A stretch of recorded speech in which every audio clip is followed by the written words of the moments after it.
voltamos com o segundo bloco do programa Despertar da Consciência. Hoje, nosso 7º programa da série. Hoje estamos falando do impulso primordial à intuição. E o Sebastião aqui já estava trazendo um pouco para a gente, falando sobre a questão do impulso. Você tem algo a complementar, Exato. Sebastião? Esse impulso é a ordem inicial. Então, se eu almejo ser de tal ou qual forma, eu não estou falando mal de vegetariano, não. Até porque todos nós vamos ser fatalmente vegetarianos, veganos, mineralianos, luzarianos. Nós vamos chegar a viver só de amor, porque isso é uma característica do processo evolutivo. Nós só estamos falando no respeito à vida, o amar-se e amar o seu semelhante com a mesma forma. Então, esse impulso é quando eu estabeleço uma ordem de criação. Eu aciono as potências internas e me conecto com as potências externas. A força criadora em mim e orientadora, e ao mesmo tempo a força criadora no cosmos e a força orientadora também. Então, é como se todos os seres fora e dentro ficarem sabendo da minha intenção simultaneamente. Então, eu chamo a atenção. Quer dizer, eu dei uma ordem, fiz um convite, estabeleci um projeto. Sebastião, então são vários setores correspondendo-se entre eles para que o impulso caminhe rumo à sua concretização. Exato, você viu aí os construtores, né, os que vão idealizar e fazer acontecer isso. Desde os pensamentos, os sentimentos, as emoções, né, os desejos, a memória, a inteligência, todo esse universo de vida. E os que vão trazer isso para o mais denso, para o mais palpável, os instintos, as sensações, as emoções, os sentimentos em si. E mais, como matéria-prima, o princípio inteligente, a matéria elementar, a matéria mental, a energia universal. Tá. Então, acho que agora a gente já pode passar para o nosso segundo ponto aqui, que é a irritabilidade, ainda na página 267. Irritabilidade é o menor movimento dos elementos convidados nesse laboratório divino, predispostos ao trabalho de elaboração e de edificação, em conjunto daquilo que está sendo ou será planejado. Sebastião, e no caso aqui, irritabilidade não é a mesma coisa que irritação, né? Porque a gente lê irritabilidade, então, nossa, a irritabilidade faz parte, então, desse processo até chegar à intuição? Com a irritabilidade eu posso construir a irritação, porque a irritabilidade é o primeiro movimento, e nesse primeiro movimento eu chamei a atenção com o impulso. Quando ele se move ao encontro desse impulso, se esse impulso contrariar a lei, eu já começo a geração de um câncer com essa irritabilidade, com esse movimento inicial dessas forças criadoras. Por isso eu preciso pensar no que pensar. E eu preciso pensar que ordem vai ser estabelecida através dos desejos, dos pensamentos, desse mecanismo da inteligência no universo mental, ou até em minha consciência, ou aqui como alma encarnada, para não mover o que quer que seja contrariando a lei de harmonia. Porque se assim agir, ou se assim agirmos, nós vamos começar a complicar a nossa própria trajetória. E a vida desses seres vão ser perturbadas grandiosamente ou de forma muito contundente, e nós vamos começar a morrer, porque nós começamos a expulsar elementos do nosso próprio universo. Tá, então a irritabilidade ela é o movimento inicial, a aceitação do movimento, convite. é o menor movimento que existe. É assim que vários autores a classificam, principalmente André Luiz. Tá. Então podemos passar para o próximo? Vamos. Então vamos lá na página 267 ainda. Sensação é a percepção do teor qualitativo da ideia em germinação, do projeto que está sendo idealizado, do feedback da ordem gravada na consciência dos convidados. É um atributo que sinaliza aquilo que estamos ou não em condições de plasmar e posteriormente exemplificar em nossa vida de relação por meio das ações. Então, estabelecemos o convite, a ordem, tivemos a atenção, chamamos a atenção, começaram a se mover ao encontro dessa ordem, e agora eles começam a compreender as nossas intenções, o que nós queremos de fato gerar em conjunto, promovendo-se e promovendo-os, ou todos os seres em conjunto, tornando-se uma unidade mais coesa, mais harmônica, mais saudável, mais feliz. Aí o quarto ponto, né, instinto. É o aprendizado realizado por meio de repetições incontáveis. É o hábito adquirido em plena floração, rumo à inteligência e ao sentimento. Recordemos a afirmação de Lázaro em O Evangelho segundo o Espiritismo. Os instintos são a germinação e os embriões dos sentimentos e trazem consigo o progresso, assim como a semente contém em si a árvore. Logo, por um processo natural, o instinto seguirá seu percurso evolutivo e se transformará em sentimentos. Na visão da benfeitora Joana de Ângeles, os instintos, que são uma forma de inteligência embrionária, alcançarão o nível de sentimentos edificantes, deixando à margem as paixões primitivas e defensivas para permitir que o amor reine soberano em todos os seus pensamentos e atos. E deu para perceber que cada grupo ou estado consciencial convida o outro ao seu estágio.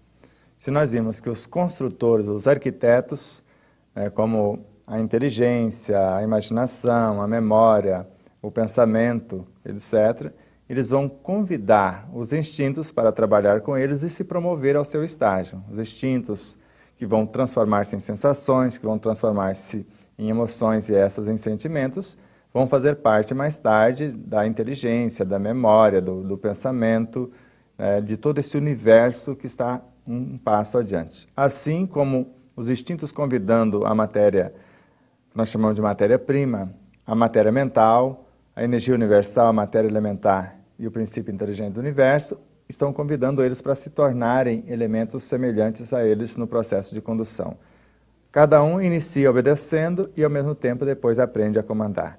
E esses construtores ou arquitetos, quando promoverem esses elementos retardatários, eles próprios vão transformar-se em estados de nossa consciência, até porque são expressões da mesma naquele processo de atuação. Mas agora trazendo todo esse cenário que fora promovido para que haja a expansão da nossa própria consciência. Então, mas aí no caso os instintos, eles respondem por nossas ações e reações, dispensando o uso da razão?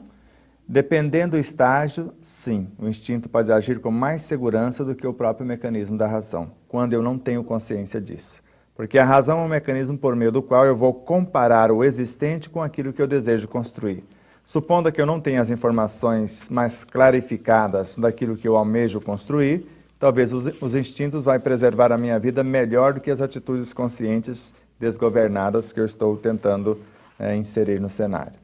Então, quanto mais consciência a respeito dos próprios instintos, até porque, se eu começar a pensar agora envolvendo esses elementos, convidando-os para esse contexto, eu vou criar o que nós chamamos de condicionamentos mentais. Esses condicionamentos vão transformar-se na repetição em hábitos, os hábitos em instintos, os instintos em ideias inatas. E essas ideias inatas já foi algo que foi pensado, que foi sentido, que foi experienciado, que foi arquivado e às vezes até aperfeiçoado. Quando você fala que muitas vezes o instinto ele pode saber melhor do que a própria razão o que cabe para aquilo, né? Para aquela situação. Naquela situação, por exemplo, se a fome pede energia para que o corpo seja preservado, o instinto ele mata sem piedade. E às vezes a razão vai fazer um raciocínio X, aí eu morro, mas não alimento o meu corpo. Como eu tenho amigos que após ouvir uma palestra, uma apologia contra a carne, como se a carne fosse o pior dos seres, ou a pior das espécies de alimento, e a partir daquele momento a pessoa não se nutriu mais diretamente da carne e o seu corpo começou a morrer. Um estado de anemia profundo, e por conta dessa razão desgovernada, desalinhada das leis de harmonia, que não percebe que a cadeia alimentar ninguém consegue violá-la, ela deixa o seu corpo morrer e o máximo que ela vai conseguir é um corpo com a leucemia já no nascimento, no futuro. Porque ela dá uma injeção para esse corpo, falseando as informações à base de ferro, para que ele mantenha seu equilíbrio ilusório e não deixa que ele aprenda a construir os próprios elementos para que ele não necessite diretamente da proteína animal mais adiante. Então não adianta arranjarmos artifícios.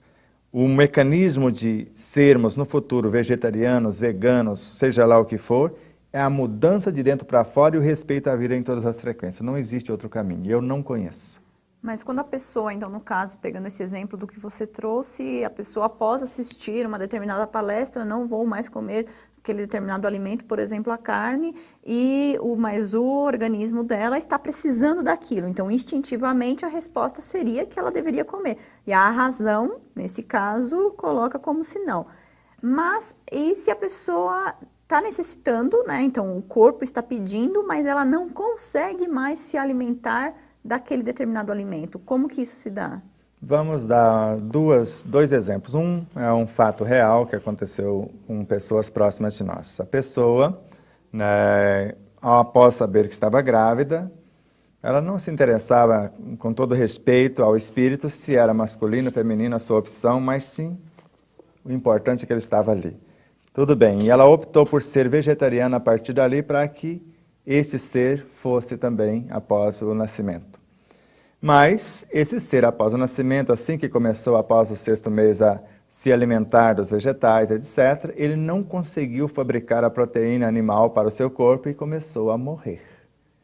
Aí ela ligou no desespero e nós já tínhamos alertado. Eu falei, volta a comer carne ontem, você, mãe, que era carnívora, e dê carne para sua filha. E ela hoje está uma belezura. Agora, no futuro, ela vai decidir o que ela vai querer ser. E outros seres que rejeitam de forma que nós respeitamos o sangue humano e come o sangue animal, que seria um pouco mais, menos experiente do que o próprio sangue humano. Nós vemos assim, por conta dessa razão, que não consegue raciocinar mais lucidamente, deixam a vida perecer por não aceitar o sangue humano, e hoje nós sabemos que nós podemos gerar pelo menos o plasma do sangue humano a partir do plasma bovino, por exemplo. Então, nós trazemos, às vezes, uma mão de obra menos especializada para estar no corpo humano, rejeitando essa mão de obra especializada que já está aqui. E não é o que entra pela boca, é o que sai, como disse Jesus. Falseia os ensinos do Cristo, interpretam grosseiramente os evangelhos e depois criam o mecanismo para a própria destruição. Sim. E você que está aí acompanhando o nosso programa, siga o seu impulso, né, de colaborar com a gente aqui no Clube Amigos da Boa Nova. Ligue para 0800 12 18 38 e siga a sua intuição também, né? E colabore, participe com a gente aqui desta grande obra. Agora nós vamos para um rápido intervalo e já voltamos dando continuidade a esse estudo.